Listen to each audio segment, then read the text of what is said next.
मनोज जरांगे पाटील यांच्या डोक्यावर परिणाम झाल्यामुळे तो आता काहीही बडबड करायला लागलाय.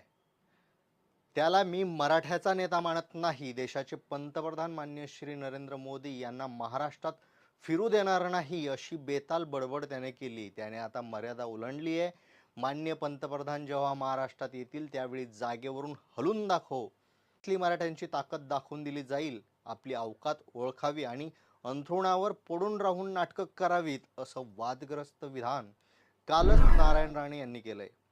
यामुळे मनोज जरांगे पाटील यांचे समर्थन करणाऱ्या मराठा समाज बांधवांच्या मनाला ठेच पोहोचली आहे. सोबतच ज्या अशोक रावांमुळे त्यांना काँग्रेस सोडावी लागली अशी चर्चा होती, त्याच अशोक रावांमुळे आता त्यांना राज्यसभेवरचा आपला हक्कही सोडावा लागणार आहे, असंही बोललं जातंय. कारण लोकसभेची निवडणूक न लढता पुन्हा राज्यसभेवर निवडून येण्याची त्यांची प्रबळ इच्छा होती. मात्र भाजपाने खेळी खेळली